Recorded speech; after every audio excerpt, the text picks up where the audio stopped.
This is the story of Henry Goes to the Hospital.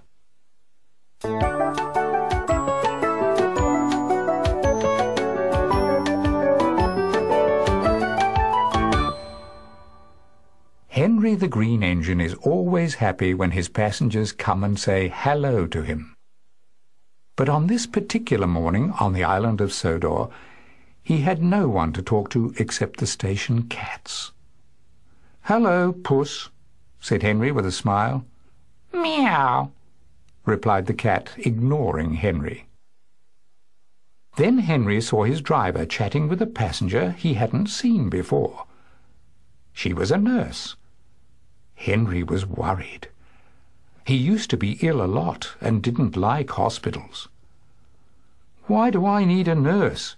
said Henry afterwards. "I'm not sick again, am I?" "No, silly," laughed his driver. "That was Nurse Nancy. She's just started working at the hospital. She'll be a regular passenger of ours from now on."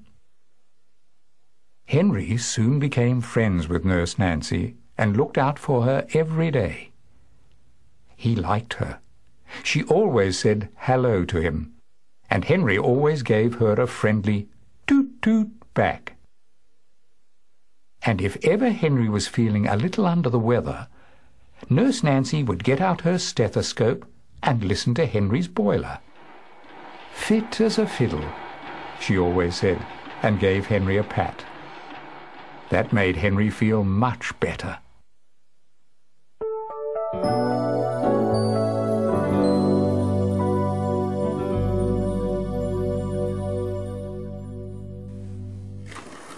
Then one morning Nurse Nancy wasn't there. Henry was worried.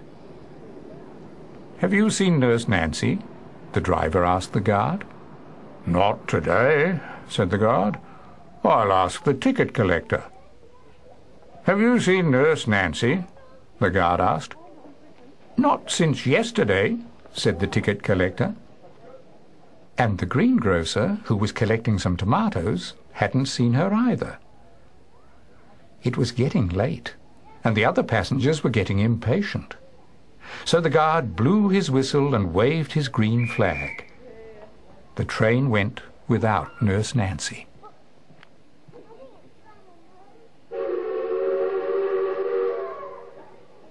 Henry was upset. "I've lost my nice nurse. I've lost my nice nurse," he wailed. "Don't fret, Henry," said his driver comfortingly. "She's probably having a day off or something. Nurses have holidays too, you know." But Henry wasn't happy. To make matters worse, it was a stormy day, and the rain lashed at the carriage windows and thundered down on the roof of the cab.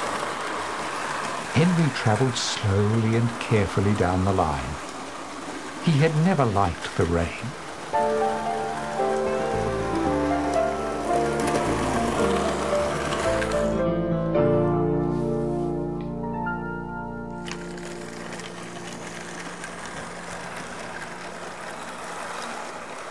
At the next station, Henry had to stop for a long time. The driver looked out of the cab to see what the delay was. "We've been waiting for far too long," he said. "There must be something wrong." "That's all we need," thought Henry. "Perhaps there's a flood on the line," suggested the fireman. He got down from the footplate and went to see the station master. Soon the station master came to see Henry's driver. He looked worried. "We need your help, driver," he said. "A little girl called Amy has fallen off her bicycle and hurt her leg." Henry's driver looked concerned. "We should call an ambulance straight away." "I've already done that," said the station master, "but the ambulance has got stuck in the mud. I need you and your fireman to help push."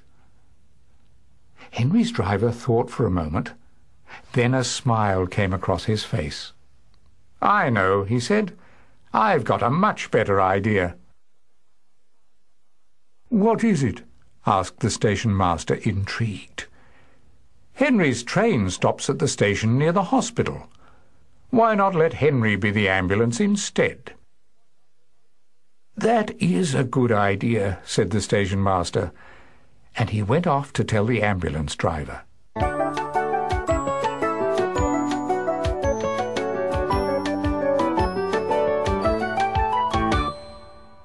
Henry was delighted to help, and very honoured to have been selected for such a special duty.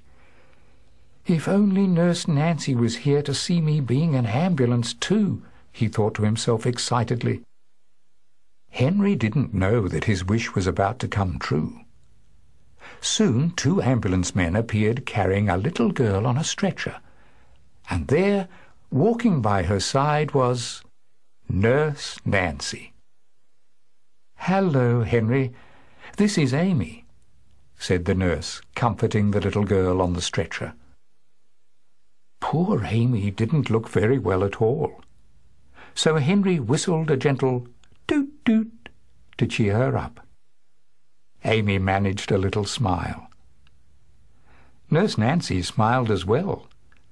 "Thank you, Henry," she said. "That was thoughtful." Before the ambulance train could depart, the nurse needed to make sure that Amy was well enough to travel.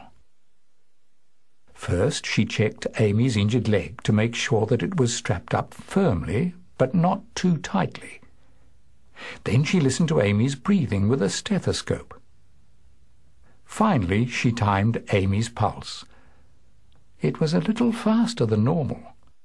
"Don't worry, Amy," Nurse Nancy said, and she held Amy's hand. "Henry will soon get you safely to the hospital." Henry thought that Amy was very brave indeed. Amy's stretcher was placed carefully inside the carriage on a seat next to Nurse Nancy, who made sure that Amy was comfortable. While the guard was explaining the delay to the other passengers, Henry built up steam and got ready to go. "Steady, Henry," his fireman warned. "I know you're excited about being an ambulance, but you haven't got a siren or a blue flashing light." "That's right," his driver agreed. "Not too fast now. We want to be sure that young Amy gets there in one piece, as well as on time."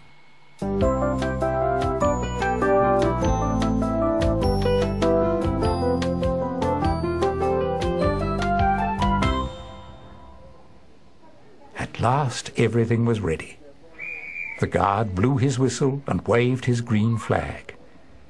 Henry set off, gently at first so as not to jolt the carriages, which might have hurt Amy's leg. As he pulled out of the station, Henry saw the 2 ambulance men waving goodbye to him. The back wheels of their ambulance had sunk down deep in the muddy verge. They were really stuck. But in the distance, Henry could hear the familiar chug, chug of Terence the tractor. Help was on the way.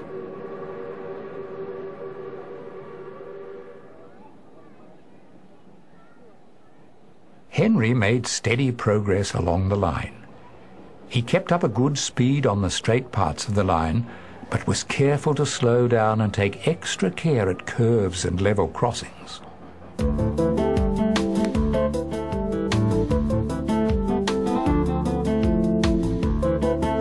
Soon the hospital was in sight.